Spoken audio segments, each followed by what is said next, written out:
भिवंडी में यूथ कांग्रेस का प्रदर्शन। न्यायमूर्ति गवई साहब जिंदाबाद जिंदाबाद जिंदाबाद। न्यायमूर्ति गवई साहब जिंदाबाद जिंदाबाद जिंदाबाद। बता दें कि मुख्य न्यायाधीश जस्टिस भूषण रामकृष्ण गवई पर हुए हमले के विरोध में प्रदर्शन यूथ कांग्रेस द्वारा किया गया। भिवंडी शहर जिला अध्यक्ष राहुल पाटिल के नेतृत्व में कार्यकर्ताओं ने देवजी नगर में पैदल मार्च निकाला।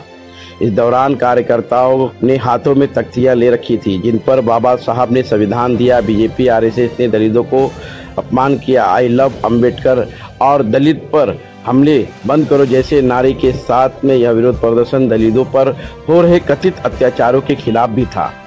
यूथ कांग्रेस के जिला अध्यक्ष राहुल पाटिल ने कहा कि भाजपा और आरएसएस की विचारधारा समाज में नफरत फैला रही है। उन्होंने जूता फेंकने की घटना को दलित समाज का अपमान बताया। राहुल पाटिल ने कहा कि आई लव अंबेडकर मार्च के माध्यम से कांग्रेस पार्टी यह संदेश देना चाहती है कि वह हर शोषित, वंचित और पीड़ित वर्ग के साथ खड़ी है। उन्होंने कांग्रेस नेता राहुल गांधी का संदेश दोहराते हुए कहा कि न्याय के खिलाफ हर कांग्रेस कार्यकर्ता संघर्ष करता रहेगा। ये पूरी तस्वीर भिवंडी के देवजी नगर की है, जहां आपको बता दें कि यूथ कांग्रेस पार्टी के भिवंडी शहर के जिला अध्यक्ष राहुल पाटिल के नेतृत्व में यह विरोध प्रदर्शन किया गया, जिसमें अशोक पटोले के साथ में सूरज पटेल और अन्य कई यूथ कांग्रेस पार्टी के कार्यकर्ता मौजूद रहे।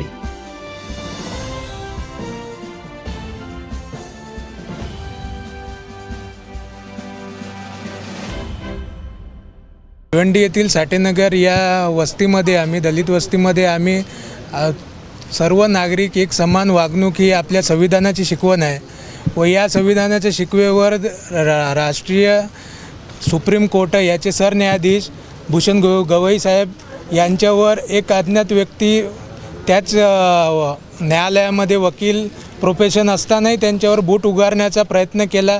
या भ्याड हल्ल्याचा आम्ही पूर्ण भिवंडीचे नागरिक म्हणून आम्ही याचा निषेध करतो व आमचे राहुल गांधीजी जे देशभर पूर्ण सर्व मोहब्बत की दुकान खोलत जे मोहब्बतचा प्रचार करतात, त्यांनी शेवटी दाखवून दिले की ही भाजपा व आरएसएसची शिकवण आहे ती देशाला घातक आहे। या घातकचे ते परिणाम आहेत की भारतामध्ये सरन्यायाधीशचे पण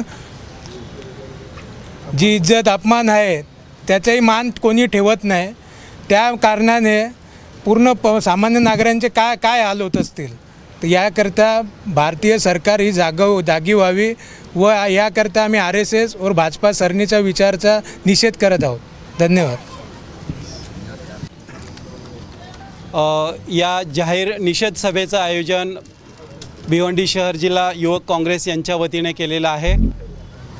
तर संपूर्ण देशामध्ये या घटनेचा निषेध होतो आहे।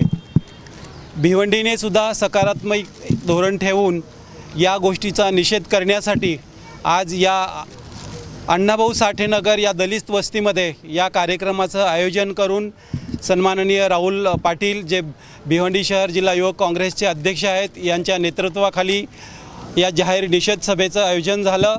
आणि या निषेध सभेमध्ये फक्त काँग्रेस पक्षच नाही तर विविध पक्षाची पदाधिकारी, साठेनगरमध्ये राहणारे सर्व ज्येष्ठ नागरिक, मान्यवर, प्रतिष्ठित महिला प्रतिनिधी या ठिकाणी उपस्थित होऊन भूषण गवई साहेब यांच्यावरती जो बूट हल्ला झाला त्या हल्ल्याचा निषेध त्यांनी या ठिकाणी संघमित्रा अंगणवाडीच्या बाजूला असलेल्या मैदानामध्ये अण्णाभाऊ साठेनगर भिवंडी येथे हा निषेध केलेला आहे। तर या निषेधाचे आपण दखल घ्याल आपले पत्रकार मंडळी अशी मी या ठिकाणी अपेक्षा ठेवतो आणि दोन शब्द संपवतो।